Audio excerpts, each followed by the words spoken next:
का नया टॉपिक शुरू करने जा रहा हूँ, ऑप्टिकल इंस्ट्रूमेंट। तो ऑप्टिकल इंस्ट्रूमेंट शुरू करने से पहले सबसे हम लोग को एक चीज़ जानना होगा कि अगर किसी लेंस का जो रिफ्लेक्टिव इंडेक्स और डिफरेंट दिया हुआ, जैसे μ1 μ2 μ3, तो इससे जो नंबर ऑफ इमेजेस बनेंगी और नंबर ऑफ इमेजेस इससे 3 नंबर ऑफ इमेजेस बनेंगी। ठीक है, तो इसको आप याद रखिएगा इस बात से। ठीक, और इसमें फिर केस आता है कि अगर मान लेते हैं जैसे कि ये स्लैब है, ठीक है, ये μ1 है, μ2 है, μ3 है। ठीक, अब कह रहा है कि लाइट इसमें गई है, ठीक, फिर इसमें इस होते हुए, ठीक है, इधर से निकल गई। अब कह रहा है कि फर्स्ट रे और ये जो आपका थर्ड रे है, first ray is parallel to third रे, मतलब ये जो μ0 होगा, मान लेते हैं इसका रिफ्लेक्टिव इंडेक्स बाहर का μ0 है, तो मतलब हो गया μ0 इक्वल्स टू μ3। ठीक है, तो याद रखेंगे अगर दो लाइट रे आपस में पैरेलल है किसी मीडियम में, तो मतलब उन दोनों का मीडियम का रिफ्लेक्टिव इंडेक्स सेम है। ठीक है, तो याद रखेंगे इस चीज़ को।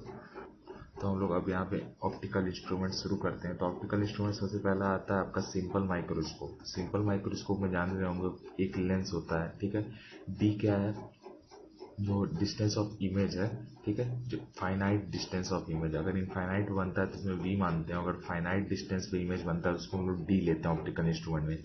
डी की वैल्यू जनरली होती है 25। ठीक है, तो याद रखेंगे ये सब चीज़ें। ठीक, बाकी इसका मैग्नीफिकेशन क्या होता है, डी बाई यू ले सकते हैं, यू है ये, म्यू नहीं याद रखेगा, यू है, यू मतलब यूर डिस्टेंस, ऑब्जेक्ट की डिस्टेंस दी हुई है। ठीक है, तो डी बाई यू ले सकते हैं, जैसे हम लोग वी बाई यू लेते थे वैसे मैग्नीफिकेशन का ये वैल्यू आ गया। ठीक है, अब देख सकते हैं अगर जो इमेज है वो 25 यानी कि डिस्टिंक्ट डिवीजन पे बन रही है, तो इसका मैग्नीफिकेशन का फॉर्मूला होता है m=1 + d/f। ठीक, अगर इमेज इनफाइनाइट पे बन रही है तो वहाँ फॉर्मूला आ जाता है मैग्नीफिकेशन का सीधे d/f। ठीक है, तो इसको याद कर लेंगे। अब अगला आता है वो कंपाउंड माइक्रोस्कोप। कंपाउंड माइक्रोस्कोप में देख सकते हैं एक सिंपल माइक्रोस्कोप की लेंस तो होती है, साथ में एक और लेंस आ जाती है। ठीक है, तो देख सकते हैं ये सिंपल माइक्रोस्कोप की वाली लेंस आपको पहले दी हुई है और ये आपकी नई वाली लेंस आ गई। ठीक, तो सिंपल माइक्रोस्कोप के फॉर्मूले को अगर हम नए किसी एक लेंस के फॉर्मूले से मल्टीप्लाई कर देते हैं तो कंपाउंड माइक्रोस्कोप का फॉर्मूला मिल जाता है। अब इसको कैसे समझते हैं आइए देखते हैं। देखिए अगर इमेज आपकी डी पे बन रही है तो सबसे पहले सिंपल माइक्रोस्कोप का फॉर्मूला क्या होता है, 1 + d/f, और एक लेंस का फॉर्मूला क्या होता है मैग्नीफिकेशन का, v/u, तो मल्टीप्लाई कर दिए दोनों को, ये पीछे बोले थे। अब अगर इनफाइनाइट बन रही है तो सिंपल माइक्रोस्कोप का फॉर्मूला d/f और एक लेंस का मैग्नीफिकेशन v0/u। ठीक, तो जानते हैं कि कंपाउंड माइक्रोस्कोप में सिंपल माइक्रोस्कोप है प्लस एक लेंस है। ठीक, तो दोनों का मैग्नीफिकेशन मल्टीप्लाई कर देंगे तो आ जाएगा हम लोग का दोनों। बस सिंपल माइक्रोस्कोप का आपका मैग्नीफिकेशन दोनों याद रखना है कि डिस्टिंक्ट विजन पे और आपका क्या कहते हैं इनफाइनाइट पे क्या होता है।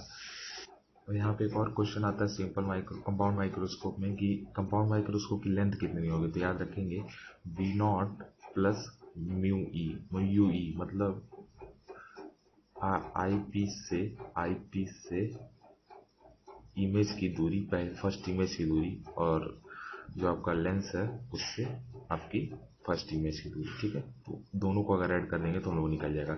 इसकी इमेज जो होती है इसके लिए ऑब्जेक्ट की तरह काम करती है, ये भी याद रखेंगे। ठीक है, तो v0 + ue, ये क्या है, आई पीस है और ये ऑब्जेक्टिव लेंस है। ठीक है, अब अगला आता है आपका एस्ट्रोनॉमिकल टेलीस्कोप। तो एस्ट्रोनॉमिकल टेलीस्कोप में देख सकते हैं जो फ्रंटल लेंस होता है, ठीक है, मतलब ऑब्जेक्टिव लेंस होता है, वो लार्ज होता है in size of eyepiece. ठीक है, तो आई पीस से बड़ा होता है। तो पहले तो यही क्वेश्चन फॉर्म हो सकता है। ठीक है, फिर दूसरा क्वेश्चन फॉर्म होता है कि पूरे इसकी डिस्टेंस क्या होती है अगर डिस्टिंक्ट रीजन पे बनता है। ठीक है, तो उसका फॉर्मूला हो जाता है F O plus F P, मतलब फोकल लेंथ ऑफ इसका plus focal length of eyepiece. ठीक है, इस तरीके के क्वेश्चन आते हैं और इसके फिर मैग्नीफिकेशन पे आते हैं। अगर डिस्टिंक्ट विजन पे अगर इमेज बन रही तो मैग्नीफिकेशन का फॉर्मूला हो जाता है एफ ओ अपॉन में एफ ई माइनस में +1 + एफ ई बाई डी। ठीक है, तो याद रखेंगे ये मैग्नीफिकेशन का फॉर्मूला हो गया। अगर इनफाइनाइट बन रही तो इसका सिंपल फॉर्मूला हो जाता है -FO/FE। ठीक है, तो ये इनफाइनाइट का फॉर्मूला हो गया अगर इमेज इनफाइनाइट बन रही है। ठीक, अगर डिस्टिंक्ट विजन पे बन रही है तो ये वाला फॉर्मूला लगाएंगे। बस ये फॉर्मूला याद आएगा तो क्वेश्चन हो जाएगा, ठीक है। अब देख सकते हैं इनफाइनाइट पे ही क्वेश्चन आता है कि इनफाइनाइट की इमेज अगर बन रही है तो लेंस का पूरा डिस्टेंस कितना है, मतलब पूरा एस्ट्रोनॉमिकल का डिस्टेंस कितना होगा, लेंथ कितनी होगी। तो एफ ओ प्लस एफ की लेंथ हो जाती है एस्ट्रोनॉमिकल टेलीस्कोप की। अब यहाँ पे एक क्वेश्चन देख लेते हैं। देखिए एस्ट्रोनॉमिकल टेलीस्कोप दिया जिसका एफ ओ की वैल्यू 100 दिया है और एफ की वैल्यू आपको 10 दिया है, तो पूछ रहा है मैक्सिमम मिनिमम मैग्निफिकेशन क्या होगा। तो मैक्सिमम मैग्निफिकेशन कब होगा, जब डिस्टिंक्ट विजन पे बनता है। तो याद रखेंगे मैक्सिमम मैग्निफिकेशन कब, जब डिस्टिंक्ट विजन पे इमेज बनती है। तो उसके फॉर्मूला क्या होता है जान ही रहे हैं, ठीक। सिंपल सा वैल्यू रख देंगे सर, डी की वैल्यू बताएं 25 लेते हैं हम लोग, वैल्यू रखेंगे तो आ जाएगा -14, ठीक है। अब कह रहा है मिनिमम मैग्निफिकेशन कब होती है, जब इनफाइनाइट इमेज बनती है। दोनों पॉइंट आप नोट कर लेंगे इसको, कब मैक्सिमम और कब मिनिमम होता है magnification. Minus F O upon F ही लेंगे 100/10, इसका -10 हो गया, ठीक है। तो इस तरीके से मैग्निफिकेशन आ गया। रेंज ऑफ मैग्निफिकेशन भी पूछ सकता है, रेंज ऑफ मैग्निफिकेशन क्या है 10 to 14 है, तो याद रखेंगे ऐसे क्वेश्चन पूछे जाते हैं। फिर अगला आता है आपका डिफेक्ट्स पे क्वेश्चन आता है कि कौन सा लेंस यूज करेंगे किस डिफेक्ट में। सबसे पहले आता है मायोपिया। मायोपिया को हम लोग कहते हैं शॉर्ट साइटेडनेस। इसका मतलब क्या, हम लोग हमेशा गलत प्रेडिक्ट कर लेते हैं। तो देखिए लिखा शॉर्ट साइटेड है, मतलब शॉर्ट नजदीक का दिखेगा, ठीक है। इसको हिंदी में लिख लीजिए नजदीक का दिखेगा, ठीक है। मायोपिया नजदीक का दिखेगा, दूर का नहीं दिखता है, ठीक है, शॉर्ट साइटेडनेस।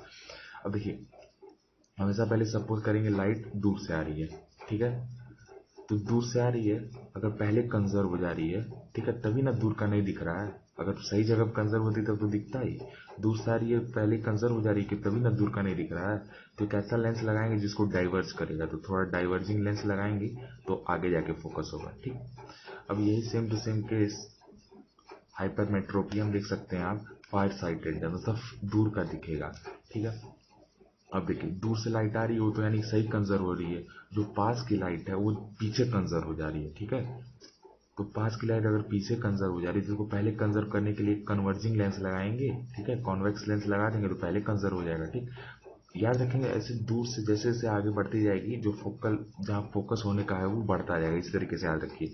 तो अगर दूर से आ रहा है तो पहले कंजर्व हो जा रहा है, पास से आ रहा है तो दूर कंजर्व हो जा रहा है, ये डिफेक्ट है, ठीक है। तो अगर पास से आ रहा है पीछे कंजर्व होता है, इसको और कंजर्विंग कन्वर्जिंग लेंस लगा देंगे तो ये पहले कंजर्व हो जाएगा और रेटिना पे कंजर्व हो जाएगा, तो हम लोग को दिखेगा, ठीक है। अब देखिए यहाँ पे क्वेश्चन दिया हुआ है, ये क्वेश्चन सबसे इंपॉर्टेंट है, इसमें पूछा जाता है ऐसा ही question. If a person can see object only up to distance of 200 centimetre, ठीक है, मतलब 200 सेंटीमीटर तक उसको दिख रहा है, उसके आगे नहीं देख सकता। Find the nature of the lens and power, ठीक है। तो देख सकते हैं एक पर्सन है, उसको 200 मीटर तक -200 लेते हैं हमेशा लेंस से, चश्मा लगाएंगे ना इसको कोई, तो उससे -200 मीटर तक उसको दिख रहा है, इनफाइनाइट का नहीं दिख रहा है, ठीक है। तो अब यहाँ क्या करते हैं, यहाँ पे कोई ऑब्जेक्ट रखेंगे तो दिख जाएगा, यहाँ पे जो ऑब्जेक्ट रखेंगे वो नहीं दिखेगा, ठीक। अब यहाँ पे जो ऑब्जेक्ट रखे हैं उसको हम लोग यहाँ पे लेते आएंगे और इस इमेज को हम लोग इधर लेते जाएंगे, ठीक है। तो अभी ये एक्ट एज अ वी करेगा, ठीक, और ये एक्ट एज अ यू करेगा, ठीक है। तो यहाँ फॉर्मूला देखते हैं 1/f=1/v -1/u होता है, जानते हैं लेंस का फॉर्मूला, ठीक है। तो 1/v का फॉर्मूला हो जाएगा -200, ठीक है। तो यही तरीका है, तरीका समझ लीजिए, जो ऑब्जेक्ट है जो 200 पे दिख रहा है उसको हम लोग इमेज की तरह ट्रीट करते हैं, ठीक है। तो इस स्टेटमेंट को लिख लीजिएगा, जो हम लोग को दिख रहा है उसको हम लोग इमेज की तरह ट्रीट करते हैं, ठीक है। और ऑब्जेक्ट को हम लोग रख देते हैं इनफाइनाइट पे, कि इनफाइनाइट पे देखेंगे तो कितने में दिख जाना चाहिए, ठीक, इस तरीके का कॉन्सेप्ट है। उसके बाद यहाँ पे लेंगे माइनस इनफाइनाइट तो माइनस माइनस प्लस हो जाएगा, ठीक। एफ की वैल्यू -200 आ गई, ठीक है। अब पावर लेंगे तो पावर की वैल्यू यहाँ आएगी आपकी 100/200 सेंटीमीटर, हमेशा याद रखें पावर मीटर में होता है, ठीक। डायोप्टर में आ गया -0.5 डायोप्टर। अब माइनस यहाँ क्या सिग्निफाई कर रहा है कि ये आपका कॉनकेव लेंस है, ठीक है। तो याद रखें कॉनकेव लेंस भी पता चल गई, पावर पता चली, वो भी पता चली, ठीक है। तो इसमें तीनों चीज पूछा था, पावर पूछा था, नेचर ऑफ लेंस पूछा था, ठीक है। अब एक और टेलीस्कोप है जिसको हम लोग मतलब ध्यान तो नहीं देना है इस टेलीस्कोप पे, कभी एम्स में क्वेश्चन आया हुआ, बहुत पहले नीट में क्वेश्चन आता था। बस इसमें एक चीज याद रख लेंगे कि जो आगे होता है गैलेनिक टेलीस्कोप में वो आपका कन्वर्जिंग लेंस होता है और पीछे डाइवर्जिंग लेंस होता है, ठीक है। और इमेज जो बनती है वो डाइवर्जिंग लेंस के पीछे बनती है, ठीक।